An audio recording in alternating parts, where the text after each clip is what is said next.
Moving Through Life, Part 4, Healing and Helping. Shay couldn't believe she had done it. She had just talked to a human, and she wasn't in a box or a jar or being trapped by fingers the size of her body. The thrill was 10 times more real than anything she had ever experienced climbing lines or learning to free fall in the walls. It made her feel ill. Her head swirled unnecessarily fast while she tried to hold still and look up at the human. When did the edges of her vision blacken? When did the ringing in her ears start? She wasn't sure when it happened, but Shay suddenly was sitting on the ground, cross-legged.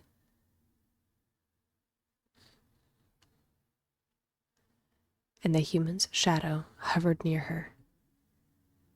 His voice sounded so distant, but the young teen knew the human was speaking.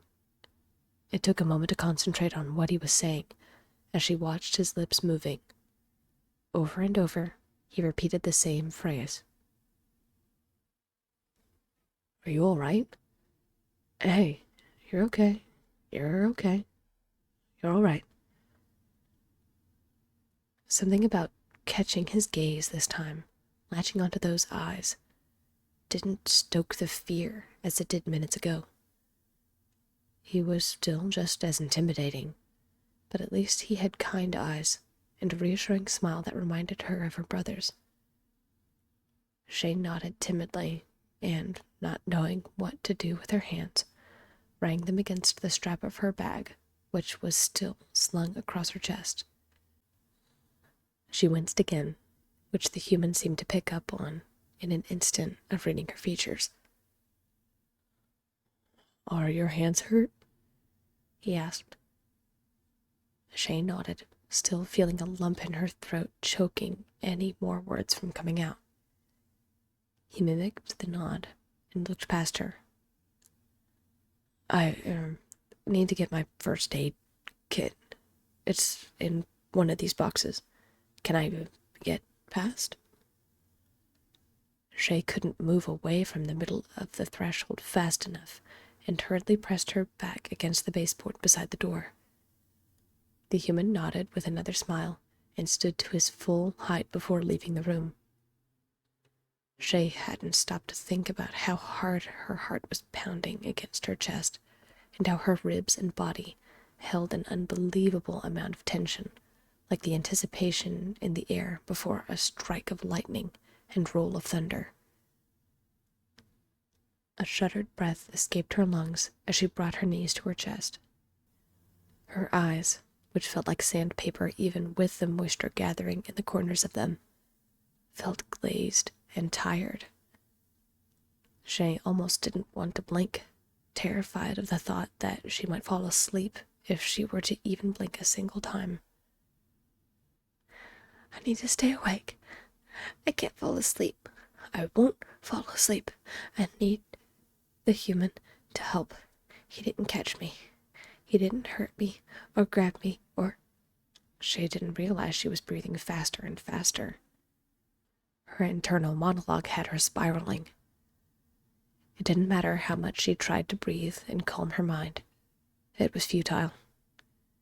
There was too much going on, too many sounds, too many sights, too many smells, too many thoughts. "Okay, so I don't have anything for burns specifically, but I do have— Hey, you okay?" The human's words came from nowhere, up above and slightly behind Shay. A jolting shiver electrified her spine and had her sit bolt upright as she turned her eyes skyward, a timid squeak escaping from her mouth. The human had returned, and with surprising stealth. Shay didn't even hear him approach or even notice that he was kneeling in the doorway, mere feet from her. Instantly, he looked completely apologetic and guilt-ridden, retracting from her immediate vicinity. She swallowed dryly again and rubbed her eyes, unintentionally, with her rope burned, blistered palms. "You okay?" he asked again. Shay nodded, after immediately regretting rubbing her dry eyes. "Right. Well, like I was saying, I don't have anything for burns specifically, but I can go get some if you want. Or if you'd like, I have this Vaseline. It's kind of gross and slimy, but it's great for moisturizing and keeping your skin soft. It's not aloe, but it's all I have right now.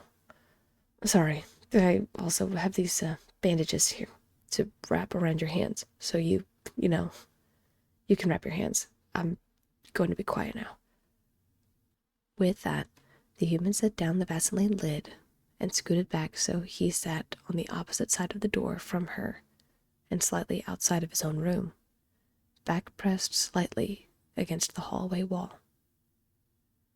He pulled out the bandages and a pair of scissors longer than Shay was tall and began methodically cutting strips of cloth. Shay shuddered at seeing the sharp sides slicing through the cloth effortlessly and hoped the human wouldn't turn this device against her. One by one, the strips were set in the lid. The young borrower teen could only watch while the human worked until she felt satisfied enough to scooch forward and smear a glob of Vaseline on her palm. It was cold and clammy, like a disgusting thick snot. She gagged involuntarily while rubbing the thick, glossy substance along the burns on her palms. There was an odd, cooling sensation, but it wasn't enough to be alarming. More than satisfied with the amount on her palms, Shay pulled one of the bandage strips toward her and began wrapping her hand. It took a few tries between the glossiness of her slicked palms and the mere size of the bandages themselves, but the bandages were finally tied tight enough to not slip from her fingers. Shay was pleased that she was able to use the edges of her teeth to tighten the edges. That much she could do on her own. Shay hadn't given the human much attention, but now that her hands were bandaged, she pulled her attention from the thick cloth wrapping around her hands and slowly looked up toward the human. He, evidently, had been watching her and looked away when her eyes fell on him. "Do I make him uncomfortable?" she wondered. "Regardless, I need to be polite at least." Thank you," she said, pleased she only stuttered a single time and spoke loudly enough to catch the human's attention.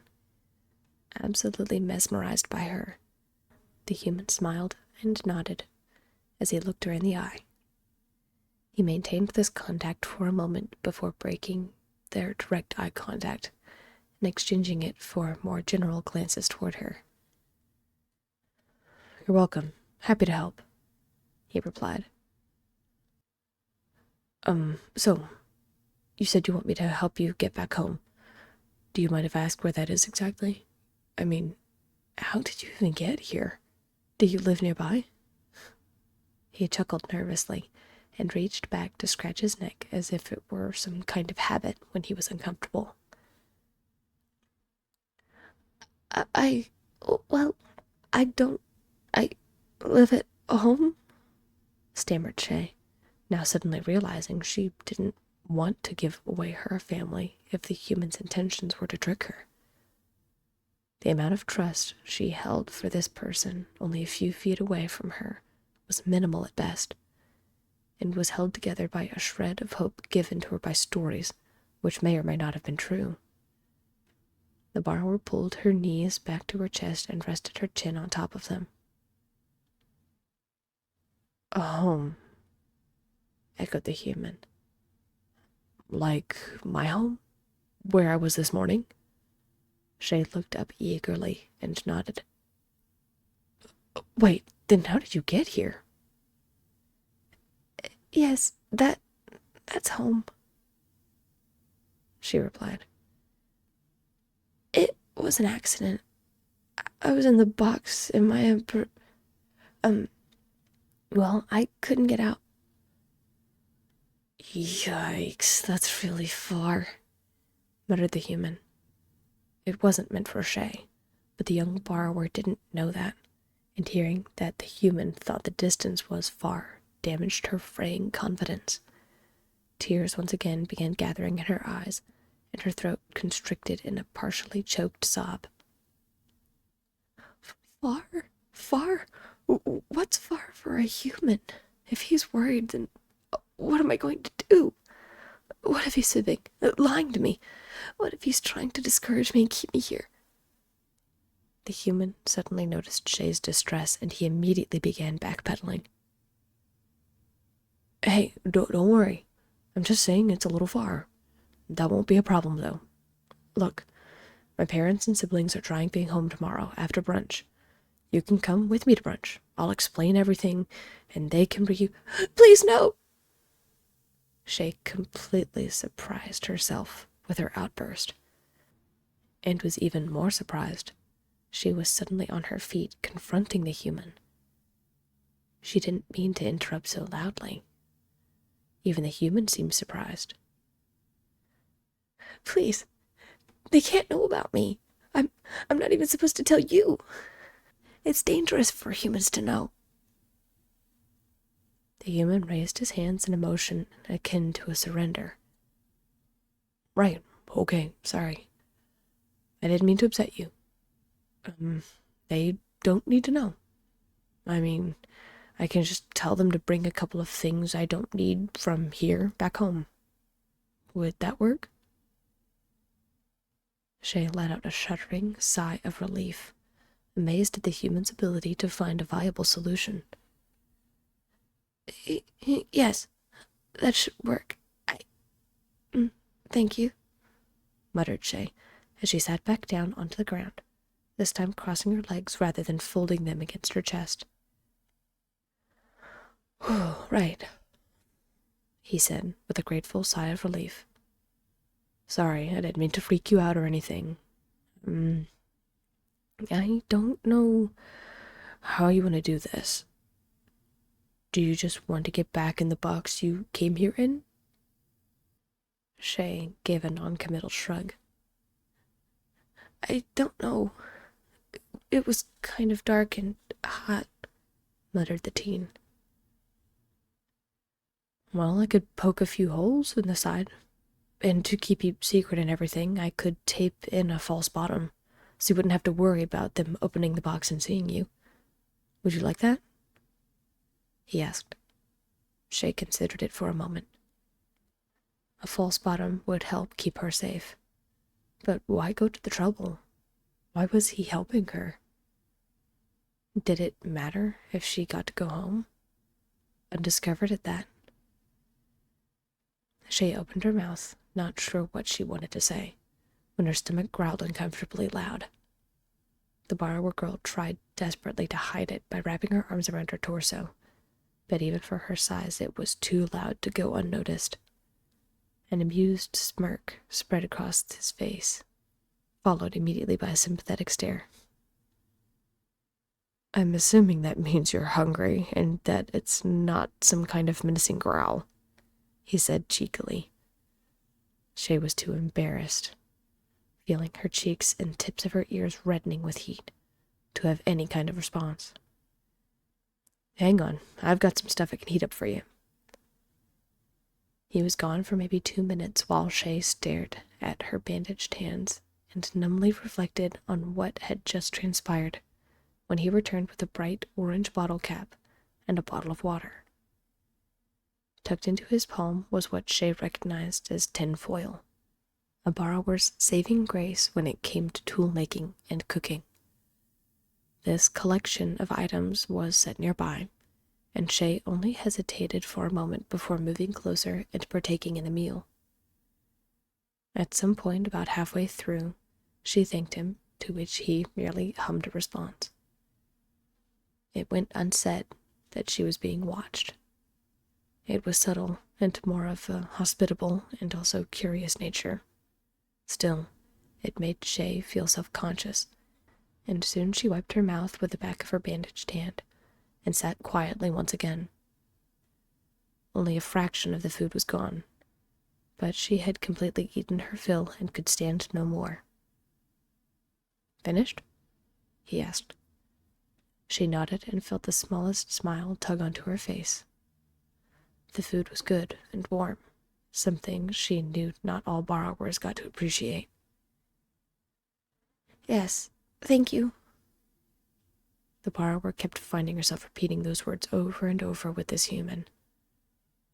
"Yeah, of course," replied the human, who glanced over at a small device by his bedside.